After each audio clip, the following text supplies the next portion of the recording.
Gold trusted gold buyers మీరు తాకట్టు పెట్టిన బంగారాన్ని విడిపించి ఈ రోజు ఉన్న మార్కెట్ ధరకు కొనబడును. నమస్తే, welcome to I dream inside politics with కవిత.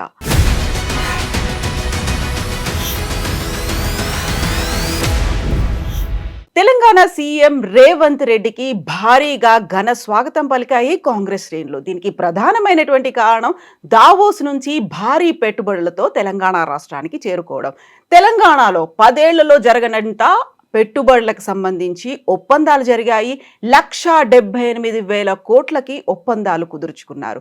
ఈ నేపథ్యంలోనే సీఎం రేవంత్ రెడ్డికి ఘన స్వాగతం లభించింది. అయితే బీఆర్ఎస్ పార్టీ మాత్రం సందేహాల్ని వ్యక్తం చేస్తోంది. ఎందుకని అంత లెక్కల్ని జీర్ణించుకోలేకపోతుందా బీఆర్ఎస్ పార్టీ? యాక్చువల్గా ఏం జరిగింది, ఎందుకని అన్ని అనుమానాలని వ్యక్తం చేస్తోంది. మనతో పాటుగా ఉన్నారు కొనతన్ దిలీప్ గారు. దిలీప్ గారు నమస్తే అండి. గతంలో ఇప్పటిదాకా చూడనంత నెంబర్, ఒక హైయెస్ట్ నెంబర్ 1,78,000 కోట్ల నెంబర్. గత ఏడాదితో పోలిస్తేనే ఈసారి 4 రెట్లు ఎక్కువ ఉన్నాయి. అంటే నిజంగా అందరూ స్వాగతిస్తున్నారు. ఇంత పెద్ద నెంబర్ అనేది ఇప్పటిదాకా రాలేదు తన విజన్కి అండ్ తెలంగాణ రాష్ట్రం ముందు చూడబోయేటువంటి అభివృద్ధికి. బట్ మీకెందుకని డౌట్లు ఉన్నాయి? డౌట్లు అంటే ఇప్పుడు ఆ నెంబర్ చూసిన తర్వాత నాకు వెంటనే ఒక ఎగ్జాంపుల్ గుర్తొచ్చిందండి. జనరల్గా క్లాస్లో కొందరు ముద్దబ్బాయిలు ఉంటారు, ఎప్పుడు చదవరు, పరీక్షలు వస్తున్నాయన్నా కానీ అల్లరి చిల్లరగా తిరుగుతూ ఉంటారు, ప్రిపేర్ గారు. కానీ రిపోర్ట్ కార్డ్ మాత్రం 11 మార్కులు వస్తే దాన్ని దిద్ది 99 మార్కులా చేసుకొని వస్తారు, కానీ దొరికిపోతారు. నాకు రేవంత్ రెడ్డి చూపించిన 1,78,000 కోట్ల పెట్టుబడులు చూసిన తర్వాత ఇదే ఎగ్జాంపుల్ గుర్తొచ్చింది. ఎందుకంటే అందులో చాలా చోట్ల కనపడుతుంది ఏంటంటే ఇది 11 నెంబర్ని 99 నెంబర్ చేసిన వ్యవహారం అని అర్థమవుతుంది. అందులో కొన్ని ఎగ్జాంపుల్ని స్పెసిఫిక్గా మాట్లాడుకుందాం. బట్ చూడగానే అయితే ఆ ఇంప్రెషన్ ఎవరికైనా, అంటే కొంత ఐటీ పరిశ్రమల రంగాలు ఎట్లా పనిచేస్తాయి అని తెలిసి అవగాహన ఉన్న ఎవరికైనా అర్థమవుతుంది ఏంటంటే ఈ numbers highly inflated, impractical and ఇందులో కొన్ని అర్ధసత్యాలు, కొన్ని అబద్ధాలు ఉన్నాయని ఇట్టే అర్థమవుతుంది. సో చాలా పేరు పొందినటువంటి కంపెనీలు ఉన్నాయి, అంతర్జాతీయ కంపెనీలు ఉన్నాయి, దేశీయ కంపెనీలు ఉన్నాయి. ఇవన్నీ కూడా తమ పెట్టుబడిలో హైదరాబాద్లో పెడుతున్నాము, లేకుంటే తెలంగాణ రాష్ట్రంలో పెట్టుబడులు వస్తున్నాయి అనుకున్నప్పుడు ఎందుకు అక్కడ క్రెడిబిలిటీ మిస్ అయిందా, లేకుంటే అకౌంటబిలిటీ లేదా, ఉన్నటువంటి డౌట్స్ అనేది ఎందుకు అనిపిస్తుంది మీకు? అంటే ఒక ఎగ్జాంపుల్ చెప్పాలండి మీకు. తెలంగాణ వచ్చిన కొత్తలో కూడా చాలాసార్లు చాలా రాష్ట్రాలు కొన్ని ఈ ఇన్వెస్టర్ సమ్మిట్స్ అని చేస్తూ ఉంటాయి. అందులో ఇట్లాంటి నెంబర్లే చెప్తూ ఉంటారు. 2 లక్షలు అంటే జనరల్గా 2 లక్షల నుంచి వేలంపాట స్టార్ట్ అవుతుంది. ఒక ఆయన 2 లక్షల కోట్లు అంటాడు ఒక రాష్ట్రం, ఆయన ఇంకో ఆయన 3 లక్షల కోట్లు అంటాడు, ఇంకో ఆయన ఏకంగా 10 లక్షల కోట్లు అంటాడు. ఈ ప్రహసనం అంతా ఇవాళ కాదు, ఇవాళ ఏం మొదలు కాలేదండి. ఈ 10 ఏళ్ళ నాటే కొన్ని రాష్ట్రాలు ఈ ఇన్వెస్టర్ల సమ్మిట్ల పేరిట చేసినాయి. అట్లాంటి చర్చ వచ్చినప్పుడు కేసీఆర్ గారు ఒక మాట అనేవాళ్ళు ఏంటంటే, మీరు అది 100 కోట్లైనా 200 కోట్లైనా 1000 కోట్లైనా నిజమైన పెట్టుబడులు మాత్రమే అనౌన్స్ చేయండి. మీరు అనవసరంగా ఈ ర్యాట్ రేస్లోకి ఎంటర్ అయ్యి వాడు 1,00,000 అనౌన్స్ చేశాడని నేను 2 లక్షలు చేస్తాను, నేను 2 లక్షలు అని చెప్పి ఇంకో ఆయన 3 లక్షలు, ఇందులోకి వెళ్తే మనం ప్రజల ముంగట అబాస్ పాలు అవుతామని చెప్పేవారు. ఎందుకు అంటే ఈ నెంబర్స్ ఇవాళ అనౌన్స్ చేసి 2 రోజులు హెడ్లైన్ మేనేజ్మెంట్ చేస్తే సరిపోదండి. తర్వాత ఒక 6 నెలలకో 7 ఏడాదికో తప్పనిసరిగా ప్రజలకు తెలుస్తాయి, ఇందులో నిజాలు ఎన్ని అబద్ధాలు ఎన్ని అని తెలుస్తాయి. Best example last year Davos అనౌన్స్మెంట్సే చూడండి. మీరు ఆల్మోస్ట్ 42,000 కోట్లు చేశారు. మీరు లాస్ట్ 1 ఇయర్ వార్తలు, మీరు జర్నలిజంలో ఉన్నారు కాబట్టి, మీడియాలో ఉన్నారు కాబట్టి మీకు తెలుస్తుంది మాకంటే ఎక్కువ. మీరు ఒక్కసారి ఆ ప్రకటనలన్నీ ఒకసారి న్యూస్ పేపర్లలో ఎప్పుడన్నా కనీసం వాటికి ఒక శంకుస్థాపన కానీ ఓ పునాది రాయి కానీ పడ్డదేమో చూడండి. అంటే అనౌన్స్మెంట్స్ ఎన్నైనా చేయొచ్చండి, ఉట్టిగా గాలి కబుర్లలాగా ఎంత పెద్ద నెంబర్ అయినా చెప్పొచ్చు. తెల్ల కాగితం మీద ఒక టేబుల్ వేసి దాంట్లో ఈయన 1,00,000 కోట్లు, ఈయన 50,000 కోట్లు అని రాసి పంపారు నిన్న సీఎంఓ వాళ్ళు. అట్లాంటివి ఎవరైనా పంపొచ్చు. కానీ అందులో ఒక్కొక్క ఇన్వెస్ట్మెంట్ తీసి చూస్తుంటే మీకు అర్థమయ్యేది ఏంటంటే ఇందులో మెజారిటీ ఇన్వెస్ట్మెంట్స్ ఆల్రెడీ పైప్ లైన్లో ఉన్నవి. ఇప్పుడు దానికి అమెజాన్ ఉందండి. అమెజాన్ ఎప్పుడో 2000 సంవత్సరాల నుంచి డేటా సెంటర్లు కడతానే ఉంది, ఉదాహరణ తర్వాత కడతానే ఉంది. అది మళ్ళీ ఇంకొన్ని కడతాను అన్నది. దాన్ని పట్టుకొచ్చి ఇప్పుడు ఏదో కొత్త పెట్టుబడి లాగా it's an on going thing. అది కరెక్ట్. తర్వాత కంట్రోల్ వేస్తున్నది. అది ఎప్పటి నుంచో దాదాపు 3-4 ఏళ్ళ నుంచి తెలంగాణలో డేటా సెంటర్లు కడతానే ఉంది. Same story. మరీ హాస్యాస్పదం అయితే మన rocket making company story, Skyroot. అది టీ హబ్లో స్టార్ట్ అయిన ఒక స్టార్టప్ అండి. కేటీఆర్ గారు ఫస్ట్ డే నుంచి ఆ కంపెనీకి వెన్నుదన్నుగా ఉన్నారు. అది ఫస్ట్ సక్సెస్ అయినప్పుడు, రాకెట్ ప్రయోగంలో వాళ్ళు చేసిన సక్సెస్ అయినప్పుడు టీ హబ్లోనే ఒక అభినందన సభ లాంటిది ఏర్పాటు చేశారు. ఆ రోజు ప్రమోటర్లతో చర్చలు జరిపి ఆ రోజే స్కై రూట్ అనేది ఒక integrated rocket manufacturing and testing facility తెలంగాణలో పెడుతుందని ఆ రోజు ప్రకటించారు. ఆ ప్రకటన అయిపోయిన తర్వాత 2 ఏళ్ల తర్వాత ఇవాళ చెల్లి పెళ్లి జరగాలి మళ్ళీ మళ్ళీ అన్నట్టుగా వీళ్ళు పోయి దావోస్కి వెళ్ళి మళ్ళీ అదే కంపెనీతో ఇంకేదో ఒప్పందం కుదుర్చుకున్నాము పెట్టుబడి పెడుతుందని కొత్తగా అనౌన్స్ చేయడం చాలా హాస్యాస్పదం. సో ఇట్లా ఒక్కొక్క కంపెనీ తీసుకుంటే ఆ లిస్ట్లోంచి ఒక్కొక్క దాని ఒక్కొక్క స్టోరీ. కొన్నేమో ఆల్రెడీ హైదరాబాద్లోనే ఉండి ఆన్గోయింగ్ వాళ్ళు చేస్తున్న పనులే చేస్తున్నారు, కొంత ఎక్స్పాన్షన్ చేస్తున్నారు, అవి పట్టుకొచ్చేది చాలా పెద్ద అచీవ్మెంట్ లాగా చూపించడానికి ట్రై చేస్తున్నారు.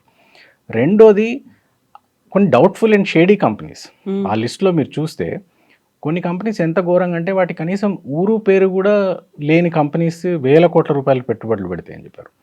ఓ కంపెనీ పేరు మీద ఆల్మోస్ట్ 5,000 కోట్లు పెట్టుబడి పెడుతున్నారు. ఆ కంపెనీ బ్యాలెన్స్ షీట్ చూస్తేనేమో వాళ్ళకు లాభాలు పక్కన పెట్టి అసలు నష్టాల్లో ఉంది ఆ కంపెనీ. ఇంకా కొన్ని కంపెనీలు అంటే వీళ్ళకే చెప్పుకోవడానికి ఎంత మోమాట పడుతున్నారో ఉదాహరణ ఏంటంటే మీరు ఆ లిస్ట్లో చూస్తే సుమారు 7 కంపెనీలు పెట్టిన ఇన్వెస్ట్మెంట్స్ 46-47 వేల కోట్ల రూపాయల ఇన్వెస్ట్మెంట్స్, వాటికి సంబంధించి కనీసం సీఎంఓ కార్యాలయం వాళ్ళ అఫీషియల్ ట్విట్టర్ ఖాతాలో ఒక ఫోటో పెట్టి ఒక పోస్ట్ కూడా చేయలేదండి.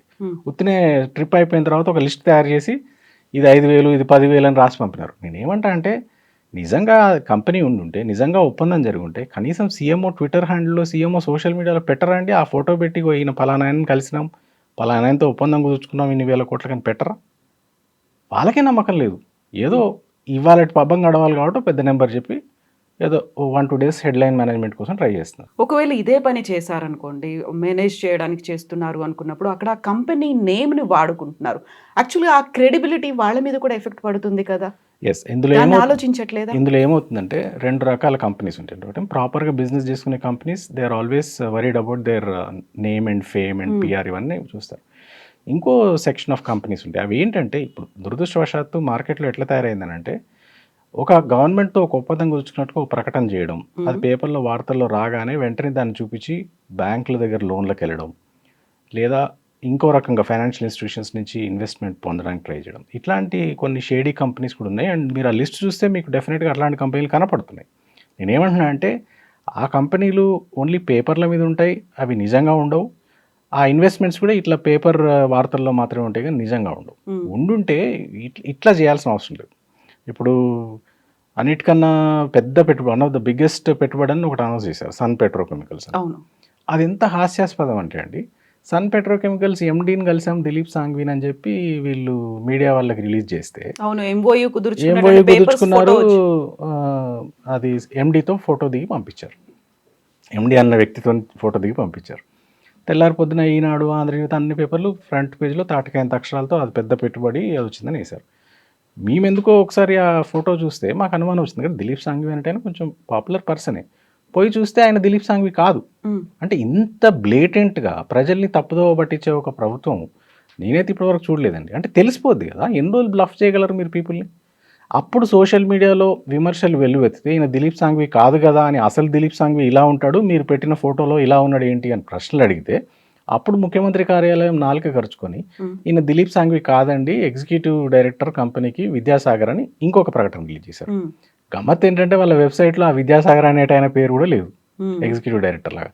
సో 46,000 కోట్ల రూపాయలు పెట్టుబడి పెట్టే కంపెనీ, ఆ కంపెనీ ఎండీకి అంతకన్నా ఇంపార్టెంట్ పని ఏముంటుందండి, మీటింగ్లో పాల్గొని దావోస్ దాకా. ఇప్పుడు అంత పెద్ద ప్రకటన అంటున్నారు, దేశ చరిత్రలోనే one of the biggest investment అంటున్నారు. కంపెనీ ఎండీకి అంతకన్నా ఇంపార్టెంట్ పనులు ఏమైనా ఉంటాయండి? ఆ ఫోటోలో ఎందుకు లేడు ఆయన? ఆ రోజు ఆయన ఒప్పందం కుదుర్చుకొని సంతకం పెట్టిన ఆయన ఎవరైనా? ఆయన పేరు విద్యాసాగర్ అని ఎగ్జిక్యూటివ్ డైరెక్టర్ అని జనం అందరూ సోషల్ మీడియాలో వేలెత్తి చూపిన తర్వాత ఎందుకు చెప్పారు ఆ విషయాన్ని? ముందే చెప్పి ఉండొచ్చు కదా. దాయడానికి ఏమీ లేకపోతే ఇది నిజమైన పెట్టుబడి అయితే ఎందుకు ఈ దాపరికాలు, ఎందుకు ఈ దొంగ మాటలు ఎందుకు? సన్ పెట్రోకెమికల్స్ వాళ్ళ దగ్గర నుంచి వచ్చినటువంటి రియాక్షన్ ఏంటి? యాక్చువల్గా వాళ్ళ ఎంఓయూ కుదుర్చుకున్నారా, వాళ్ళ దగ్గర నుంచి కూడా అఫీషియల్ స్టేట్మెంట్ అనేది వచ్చిందా లేదు? ఇప్పటిదాకా అఫీషియల్ స్టేట్మెంట్ రాలేదు. అది ఇంకో ఆస్పెక్ట్ ఏంటంటే చాలా కంపెనీల తాలూకు వీళ్ళంతలు వీళ్ళు చేస్తున్నారు కానీ కంపెనీ నుంచి ఉలుకు లేదు పలుకు లేదు. ఇప్పుడు వాళ్ళ సోషల్ మీడియాలో వాళ్ళ పిఆర్ పర్సన్స్ కూడా ఉంటారు కదండి. ఇంత పెద్ద ఇన్వెస్ట్మెంట్ వచ్చినప్పుడు వాళ్ళ తరఫు నుంచి కూడా ప్రకటన రావాలి కదా. ఇందులో 90% ఆఫ్ ద కంపెనీస్లో వాళ్ళ తరఫు నుంచి అసలు ఏ ప్రకటన లేదు. అదొకటి. రెండోది, ఇదే కంపెనీ ఏదైతే సన్ పెట్రోకెమికల్స్ అని వీళ్ళు క్లెయిమ్ చేసుకుంటున్నారో అదే కంపెనీ పోయిన నెలలో జస్ట్ నెల రోజుల క్రితమే బీహార్తో కూడా ఇటువంటి ఒప్పందమే కుదుర్చుకుంది. ఇప్పుడు సేమ్ అమౌంట్ అమౌంట్ కొంచెం డిఫరెంట్, కొంచెం దీనికంటే కొంచెం తక్కువ ఉంది. ఉమ్, ఇది ఆల్మోస్ట్ 40,000 కోట్లు ఉంటే అది 37,000 కోట్లే ఉంది. ఓకే. నేనేమంటున్నా అంటే అది ఇది ఒకటే ఒప్పందమా, అక్కడ కుదుర్చుకొని క్యాన్సిల్ చేసి ఇక్కడ చేసుకున్నారా, లేకపోతే రెండు రాష్ట్రాల్లో చేస్తారా? అసలు ఆ కంపెనీకి అంత ఫైనాన్షియల్ స్ట్రెంత్ ఉందా? దాదాపు రెండు కలిపితే 80,000 కోట్లు దాటిపోతుంది. అది మొదటి ప్రశ్న.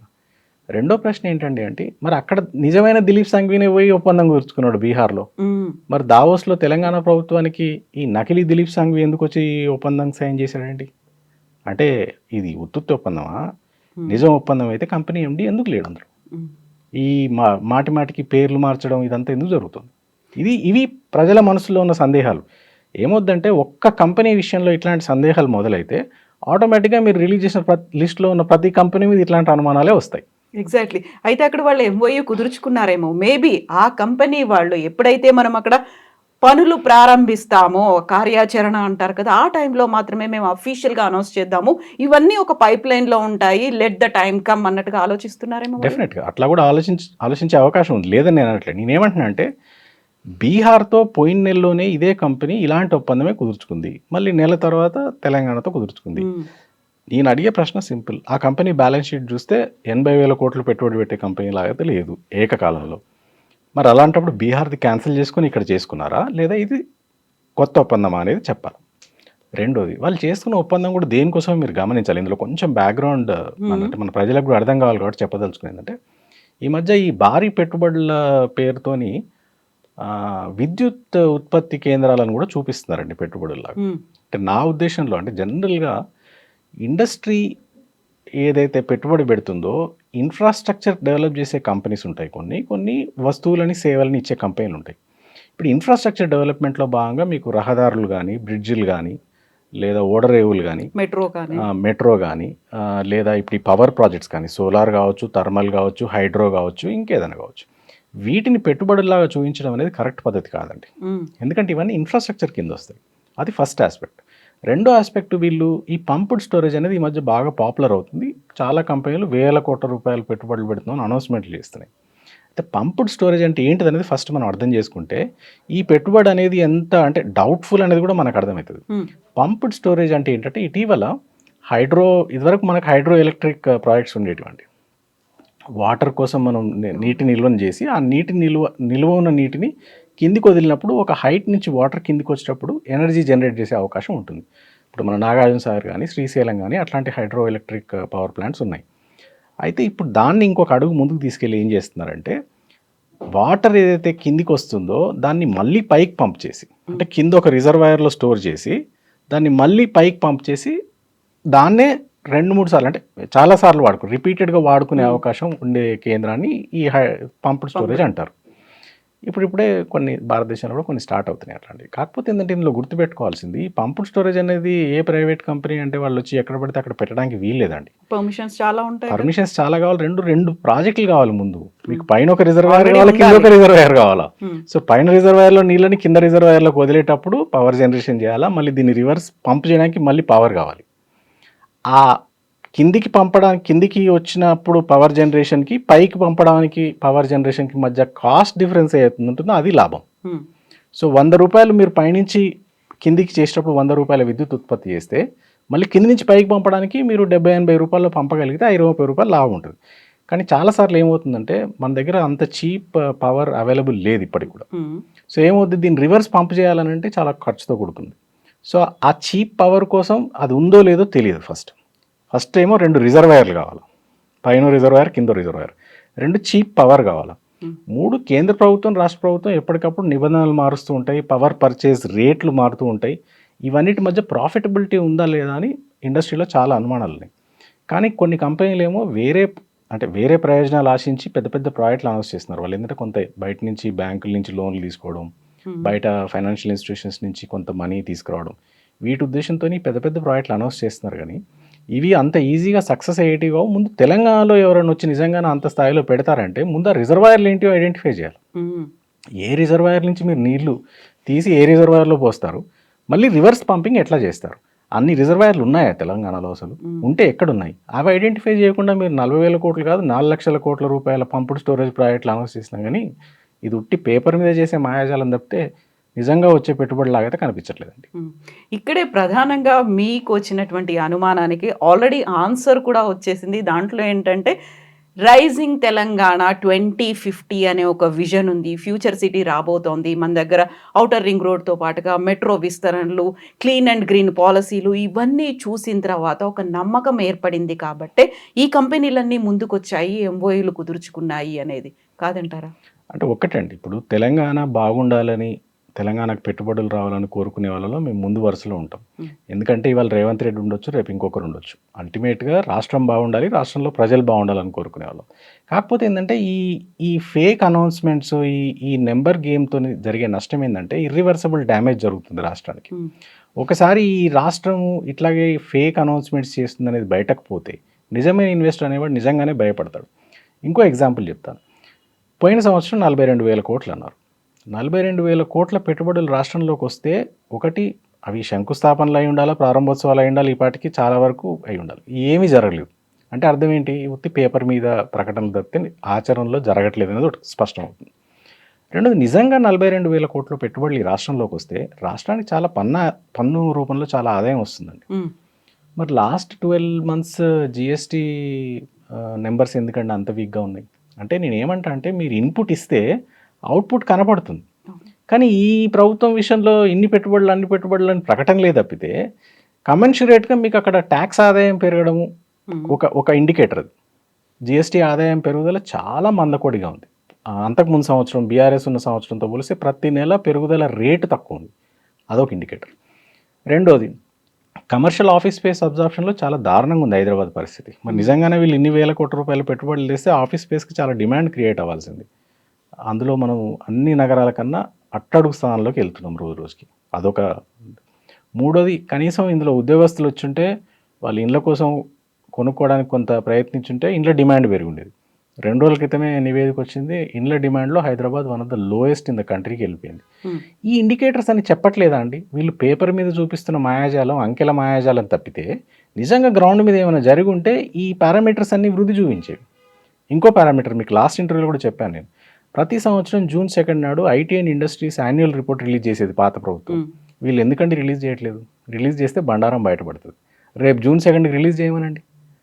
ఐటీ కంపెనీలు తెస్తున్నాం అని అంటున్నారు కదా, మరి ఐటీ ఎక్స్పోర్ట్స్ గ్రో కావాలి కదా వాళ్ళ లాజిక్ ప్రకారం.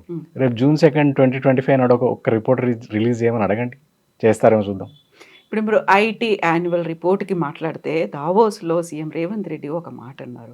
ఐటీ మినిస్టర్ కేటీఆర్ అక్కడ వర్క్ చేసి వచ్చాడు కాబట్టి ఆయన ఒక ఐటీ ఎంప్లాయీ, బట్ నేను పాలసీ మేకర్ని కాబట్టి ఏం చేయాలో నాకు తెలుసు. ఆయన కేవలం దాని గురించి ఆలోచిస్తాడేమో ఒక ఎంప్లాయీగా, కాకుంటే నేను మాత్రం పాలసీ మేకర్ని, ఏం చేయాలనేది తెలుసు అనేది.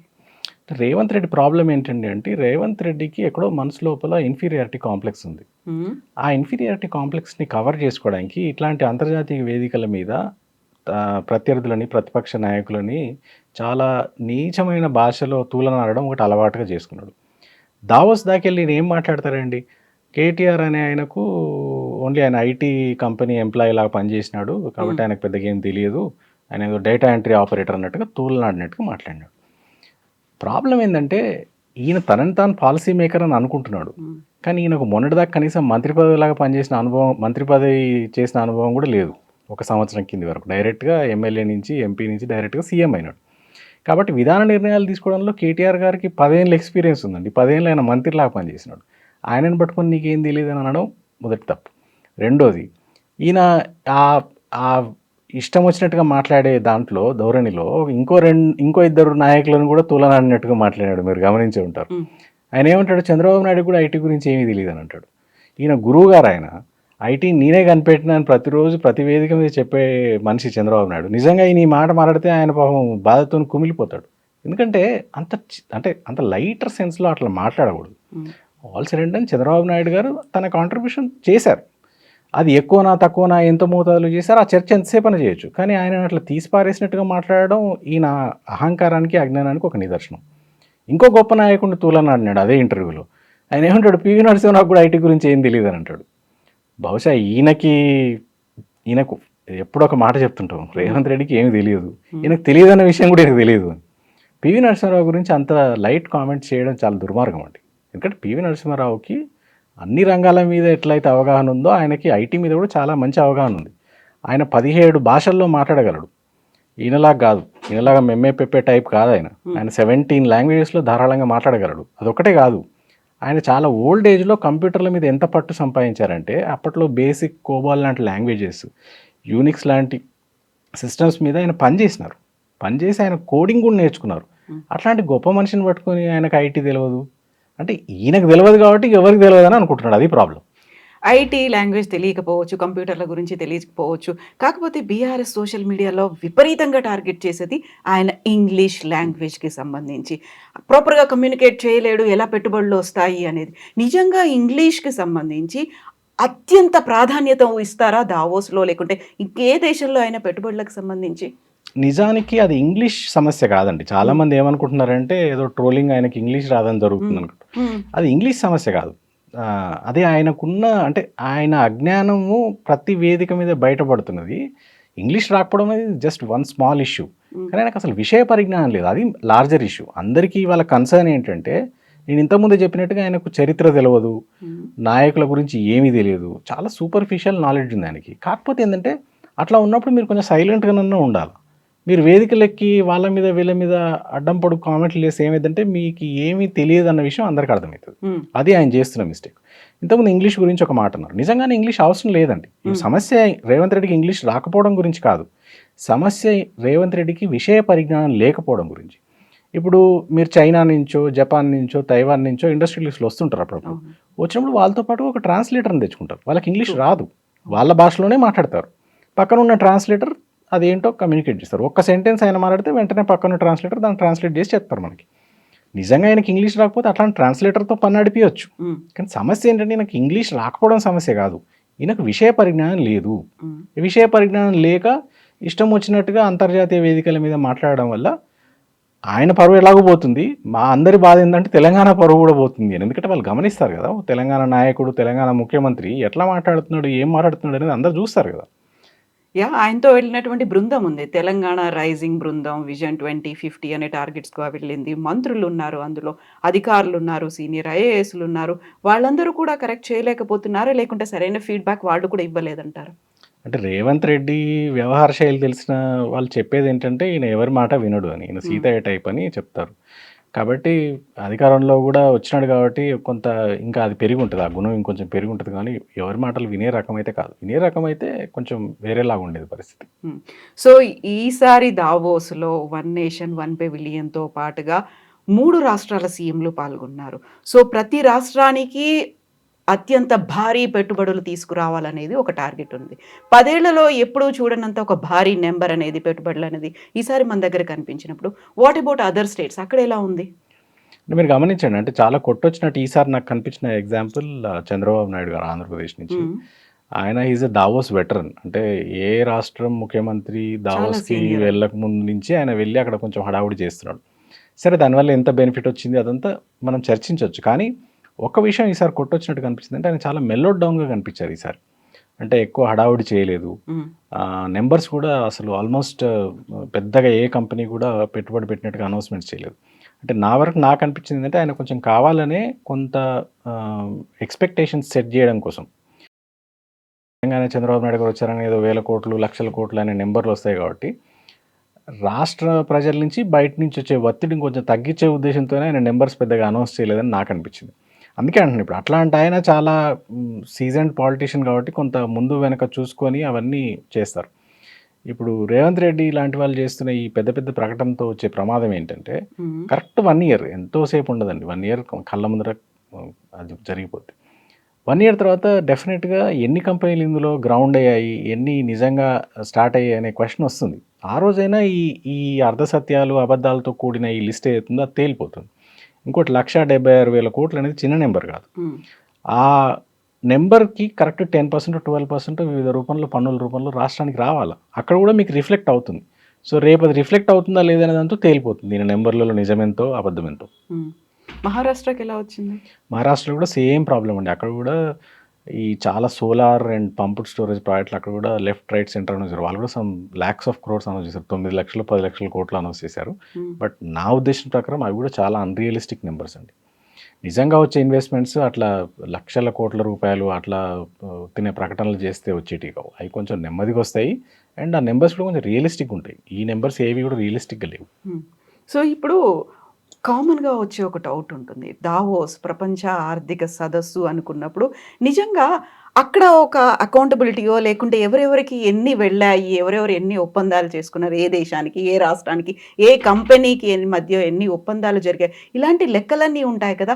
వాళ్ళేమన్నా దీన్ని నెక్స్ట్ టైమ్ మళ్ళీ అనాలిసిసో, స్టాటిస్టిక్సో తీసుకొని చూస్తారా? ఈసారి ఎలా అయినాయని వాళ్ళ దగ్గర నుంచి కూడా అఫీషియల్‌గా వస్తాయా లెక్కలు? అంటే వెఫ్ వాళ్ళు ఈ ఎంఓయూస్ అన్నీ ఏంటంటే వెఫ్ ప్రాంగణంలో జరగవండి. హ్మ్. తేడా ఏంటంటే సింపుల్, చాలామందికి ఇందులో ఒక మైన్యూట్ డిఫరెన్స్ అర్థం కావాలి. ఏంటంటే పేరుకి ఇవన్నీ దావోస్లో జరిగిన వరల్డ్ ఎకనామిక్ ఫోరం ఏదైతే మీటింగ్ జరుగుతుందో ఆ ప్రాంగణంలో జరగవు. ఆ ప్రాంగణానికి వెలుపల వీళ్ళు పెవిలియన్స్ పెట్టుకొని అక్కడ మీటింగ్స్ చేసి అనౌన్స్ చేస్తారు. సో దీనికి వెఫ్కి ఏం సంబంధం ఉండదు. సో వాళ్ళు చెక్ చేయడం కానీ క్రాస్ చెక్ చేయడం కానీ జరగదు. అందువల్లనే వీళ్ళు ఇష్టారాజ్యంగా ఏ నెంబర్ పడితే ఆ నెంబర్ అనౌన్స్ చేసుకునే ఒక వెసులుబాటు పెట్టుకున్నారు. కానీ అదే చెప్తున్నా, గతంలో వచ్చిన ప్రకటనలకి దీనికి తేడా ఏంటని చాలామంది అడుగుతున్నప్పుడు నేను చెప్తున్నది ఒకటే. గతంలో ఈ సంవత్సరం కొన్ని ఇన్వెస్ట్మెంట్స్ వచ్చాయి అంటే దానికి కమెన్షరేట్గా మీకు నెక్స్ట్ ఇయర్ యాన్యువల్ రిపోర్ట్లో అంతమంది ఎంప్లాయ్మెంట్ గ్రోత్ కనిపించేది, ఐటీ ఎక్స్పోర్ట్స్ గ్రోత్ కనిపించేవి, జిఎస్టీ దగ్గర నుంచి అన్ని ఎకనామిక్ పారామీటర్స్లో, ఇంతకుముందు చెప్పినట్టుగా ఆఫీస్ స్పేస్ అబ్జార్ప్షన్లో, హౌసింగ్ సేల్స్లో ప్రతి చోట ఈ ఇన్వెస్ట్మెంట్స్ యొక్క ఇంపాక్ట్ కనపడేది. ఒక ప్రోగ్రెస్ రిపోర్ట్ లాగా ఇవ్వాలి. అది ప్రతి సంవత్సరం రిలీజ్ చేస్తే ఏమైందంటే మీకు అర్థమైంది, ఓహో ఈ ఇన్వెస్ట్మెంట్ వచ్చింది, దాని ప్రతి ఇన్వెస్ట్మెంట్ ఇంపాక్ట్ ఎకానమీ మీద పడుతుందండి, పడకుండా ఉండదు. సో నిజమైన ఇన్వెస్ట్మెంట్స్ ఈ రాష్ట్రంలోకి వస్తే రాష్ట్రంలో ఉన్న అన్ని పారామీటర్లు పాజిటివ్లో చూపిస్తాయి. నేను ఎందుకు ఇన్నిసార్లు ఈ నెంబర్స్ నమ్మశక్యంగా లేవు అనేది చెప్తున్నాను అంటే, ఇదే ఇన్వెస్ట్మెంట్స్ నిజంగా వచ్చుంటే డెఫినెట్గా ఇంతకుముందు చెప్పిన 3-4 పారామీటర్లని పాజిటివ్ చూపిస్తాయి. చూపిస్తే సంవత్సరం ఎండింగ్లో రిపోర్ట్ రిలీజ్ చేస్తే చూస్తారు కదా అందరూ. ఇప్పుడు తెల్ల కాగితం మీద ఉత్తినే కంపెనీ పేరు రాసి రిలీజ్ చేయడం కదా. కొన్ని ఎంత హాస్యాస్పదం అంటే అండి, కొన్ని పేర్లు ఆ లిస్టులో రాశారు, కనీసం దాని గురించి ఒక ట్వీట్ లేదు, ఒక అది ఎంత ఇన్వెస్ట్మెంట్ పెట్టారనే నెంబర్ లేదు వాళ్ళ అఫీషియల్ ట్విట్టర్ హ్యాండిల్లో కానీ వాళ్ళ సోషల్ మీడియా ఖాతాలో కానీ. ఉత్తినే ఒక తెల్ల కాగితం మీద ఒక టేబుల్ వేసేసి ఈ కంపెనీ 5,000 ఈ కంపెనీ 10,000 అంటే that's a very wrong way of informing people అండి.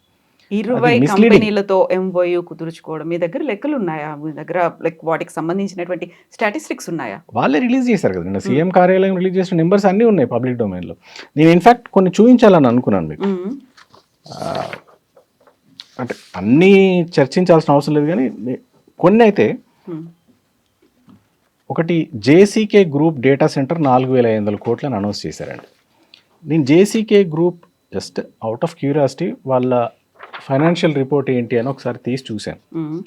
పోయిన సంవత్సరం ఈ కంపెనీ దాదాపు నెట్ లాస్ ఆఫ్ 329 lakhs అండి, 329 లక్షల నెట్ లాస్లో ఉంది కంపెనీ. ఈ కంపెనీ 4,500 కోట్ల పెట్టుబడి పెడుతుందా అండి? నేనేమంటున్నా అంటే, మీరు అనౌన్స్మెంట్ చేసేటప్పుడు కంపెనీల యొక్క బ్యాక్గ్రౌండ్ కూడా కొంత చూడకపోతే ఇది పిల్లలాటలాగా అయిపోతుంది, సీరియస్నెస్ పోతుంది ఇందులోంచి.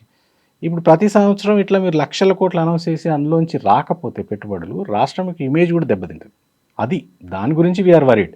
అంతేగాని రాష్ట్రానికి పెట్టుబడులు వస్తే అందరికన్నా, నేను చెప్పినట్టుగా అందరికన్నా సంతోషపడేది బీఆర్ఎస్ పార్టీ కానీ బీఆర్ఎస్ పార్టీ నాయకులు కానీ. ఎందుకంటే తెలంగాణ ఇంట్రెస్ట్స్ అనేది పారమౌంట్ మాకు.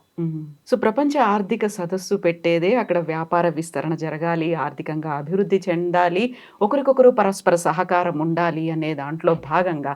బట్ ఇలా అక్కడ సదస్సులో కాకపోయినప్పటికీ డిఫరెంట్ పెవిలియన్స్లో అవుతున్నప్పుడు నిజంగా ఈ రాష్ట్రము, ఈ దేశము ఎన్నేళ్ల నుంచి ప్రాతినిధ్యం వహిస్తోంది, వాళ్ళ బృందాలు ఇక్కడికి వస్తున్నాయి, ఎన్ని పెట్టుబడులు జరుగుతున్నాయి, ఎంత డెవలప్మెంట్ అయింది, నిజంగా ఇక్కడ నుంచి ఇక్కడ దాకా అభివృద్ధి ఉందా లేదా, ఇలాంటి పారామీటర్స్ ఇవన్నీ చూడదా? ఒకవేళ చూస్తుంటే అక్కడ ఏదైనా లొసుగులు ఉన్నాయి, లోటుపాట్లు ఉన్నాయి అనుకుంటే నెక్స్ట్ టైం రాకుండా చేసేటువంటి నిర్ణయాలు అలాంటివి ఏమైనా పాలసీ మేకింగ్స్ ఉంటాయా? వాళ్ళ దగ్గర ఏమీ ఉండవు. ప్రస్తుతానికైతే అట్లా లేవండి. నేను ఇంతకుముందు చెప్పినట్టుగా వెఫ్ పరిధికి బయట జరుగుతున్నాయి ఇవన్నీ. ఈ ఇన్వెస్ట్మెంట్ అనౌన్స్మెంట్స్ అన్నీ కూడా వెఫ్ వేదిక బయట, వెఫ్ వేదిక మీద జరగట్లేదు. కాబట్టి వెఫ్ కంట్రోల్ ఏమీ ఉండదు.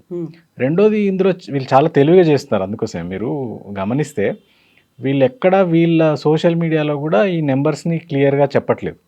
ఓన్లీ ఒక సాయంత్రం పూట సీఎం కార్యాలయం నుంచి ఒక తెల్ల కాగితం మీద టేబుల్ వేసి పంపించారు. బట్ అవన్నీ మెయిన్ స్ట్రీమ్ మీడియాలో వస్తున్నాయి కానీ ఇక్కడ మనం మెయిన్ స్ట్రీమ్ అని అనుకుంటాం, వాళ్ళు పట్టించుకోరు కదా. అప్పుడు ఎప్పుడు అవి ఇష్యూ అవుతుంది అని అంటే ఏదైనా ఇంటర్నేషనల్ పత్రికనో వాళ్ళు ఎవరైనా కవర్ చేస్తే అప్పుడు అవుతుంది. వాళ్ళు అంత ఈజీగా ఇప్పుడు మన ఆంధ్రప్రదేశ్ అండ్ తెలంగాణలో మీడియాని తప్పుదోవ పట్టించినట్టుగా ఈజీగా ఇంటర్నేషనల్ మీడియాని తప్పుదోవ పట్టించలేరండి. మీరు కంపెనీ నుంచి ప్రకటన రాకపోతే వాళ్ళు అసలు వార్తనే వేయరు. ఇప్పుడు ఈయన అంటాడు, ఈయన పలానా కంపెనీ 10,000 కోట్లని ఈయన రాసుకుంటాడు. ఆ కంపెనీ ప్రతినిధికి ఫోన్ చేసి వాళ్ళు కన్ఫర్మ్ చేస్తేనే వాళ్ళు వార్త వేస్తారు. సో ఇక్కడ మీడియాని మేనేజ్ చేసినంత ఈజీ కాదండి. అంతర్జాతీయ మీడియాలో అట్లా ఏది పడితే అది ప్రచురించడం సాధ్యం కాదు. కాబట్టే వీళ్ళ ఆటలు సాగుతున్నాయి. సో లాస్ట్ టైం 40,000 కోట్ల పెట్టుబడులు, ఈసారి మాత్రం అది పెరిగింది 45,000 ఉద్యోగాల కల్పన అనేది కూడా జరుగుతుంది. అంటే ఒక చిన్న హోప్ అయితే కనిపిస్తుంది ఆల్మోస్ట్ అందరికీ. అవునా, ఇప్పుడు 45,000 ఉద్యోగాల కల్పన జరుగుతుంది అనేది. అది మళ్ళీ నెక్స్ట్ ఇయర్ దావోస్కి మళ్ళీ ఇంకొక డెవలప్మెంట్ ఉందా, స్టేటస్ కో ఉందా, లేకుంటే అసలు ఏమీ లేదా? ఇలాంటివన్నీ మాత్రం గుర్తుంటాయి నేను కదా. అదే అంటాను. ఇప్పుడు మీరు 45,000 ఉద్యోగాలు అని అన్నారు. డెఫినెట్గా ఇప్పుడున్న రాష్ట్రంలో ఉన్న ఐటీ ఉద్యోగుల సంఖ్య నెక్స్ట్ ఇయర్ వరకు ఆర్గానిక్గా కొంత పెరుగుతుంది. మీరు ఈ కొత్తగా తెచ్చిన 45,000 రేపు వచ్చే రిపోర్ట్లో రిఫ్లెక్ట్ అవుతాయా, నెక్స్ట్ ఇయర్ యాన్యువల్ రిపోర్ట్లో ఈ ఉద్యోగాలు దాంట్లో రిఫ్లెక్ట్ అవుతాయా లేదా అనేది గీటురాయి. అది కానప్పుడు ఇవన్నీ ఉత్తి మాటలు అయితే. ఆర్గానిక్గా ఎవ్రీ ఇయర్ ఏదైతే రేట్లో గ్రో అవుతుందో అదే రేట్లో గ్రో అవుతే మీరు ఇంత హడావుడి చేసి ఏం లాభం లేదని అర్థం. అడిషనల్గా ఏమైనా తెస్తున్నారా, అడిషనల్గా ఏమైనా చేయగలుగుతున్నారా, అది చూపించగలిగితే సంతోషం. ఉద్యోగాలు వస్తాయంటే తెలంగాణకు అంతకంటే సంతోషకరమైన వార్త ఉంటుందండి. మన యువకులకు ఉద్యోగాలు రావాలనే కదా అందరం కోరుకుంటాం. సో ఉద్యోగాలు వస్తే సంతోషం. సో వెయిట్ చేద్దాం మళ్ళీ ఏం జరుగుతుంది. ఒక నిజంగానే అన్ని పెట్టుబడులు వస్తున్నాయా, అంత ఉద్యోగాల కల్పన ఉందా? నెక్స్ట్ ఇయర్ దావోస్ దాకా వెయిట్ చేయాల్సిన అవసరం లేదు కదా, ఈ మధ్య కాలంలోనే తెలుస్తుంది కదా. చాలా చాలా రిపోర్ట్లు వస్తాయి మధ్యలో. ఇప్పుడు నిన్న ఒక రిపోర్ట్ వచ్చింది, మీరు చూసారు కదా, CAG report. It is clearly saying that all our revenues are going down. నేను అదే అంటున్నాను, ఏంటంటే ఏదో ఒక పారామీటర్లో బయటపడాలండి. మీరు అన్ని పారామీటర్లు నెగిటివ్ చూపిస్తుంటే నేను లక్షల కోట్లు తెస్తున్నా, 1,000 కోట్లు తెస్తున్నా అని ఉత్తుత్తి ప్రకటనలు ఎన్ని చేసినా కానీ ఉపయోగం ఉండదు. So let's hope. నిజంగానే. సో పాజిటివ్ ఫీల్ తో వెయిట్ చేద్దాం మనం. Sure. Yes, thank you so much. Thank you అండి. Thank you.